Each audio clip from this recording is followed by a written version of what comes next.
Hello. Good morning to everyone. My dear Facebook friend. आं नैबे फुंबिलि समाव दायो जि सासे NDFB नि सासे मावथि जोहोलाव बिर जाब्रां बिथांनि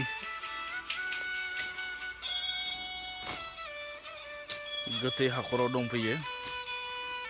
बिथाङा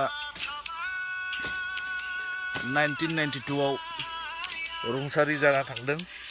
सुथुरफोरनि आखायाव पुलिसनि गुलिजों।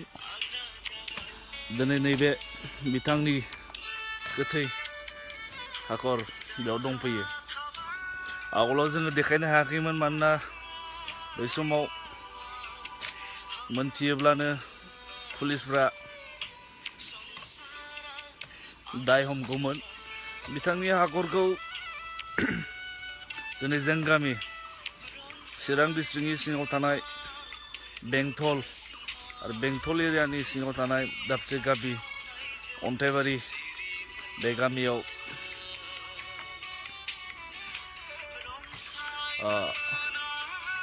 फबखोमानाय जादों। आवगोलाव बिथाङा उदालगुरि दरंनिमोन।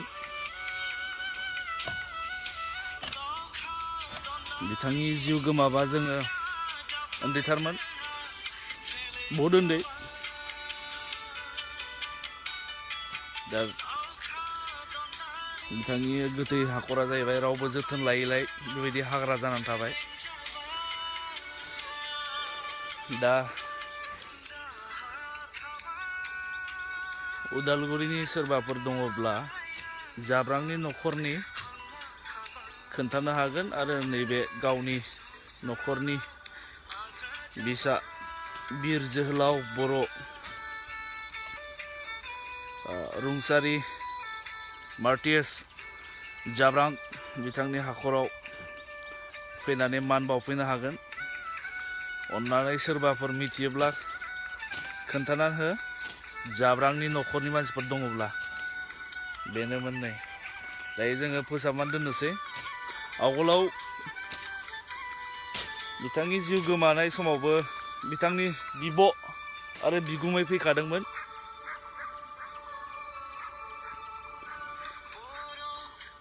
दा बिथांमोना गोसोआव दंना गैया माबायोब्ला गोसोआव थानो हागोन, गोसोआव फैफिननो हागोन। आरो बिथांनि बेसनि मानसिफोरबो दङ, बिथांमोनाबो मिथिगोन। बेंटल एरियानि अन्थाइबारि गामियाव फबनाय जादों। मार्टियास जाब्रां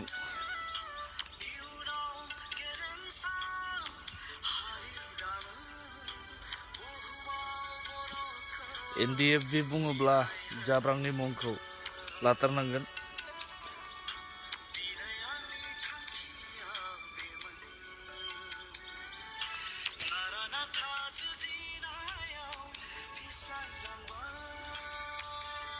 जोंनि बर' आवगोलनि बर'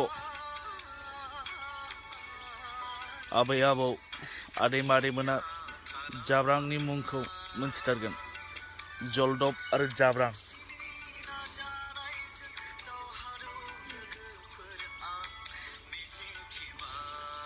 बर'फोरखौ सुथुरफोरनिफ्राय रैखाथि होग्रा बिथांमोनानोमोन। आच्छा, बेनोसै। जाब्रांनि न'खरनि मानसिफोरखौ मिथियोब्ला अन्नानै खोन्थानानै हो। बिथांनि गोथै हाखरखौ नायफैनो हागोन आरो मान बावफैनो हागोन।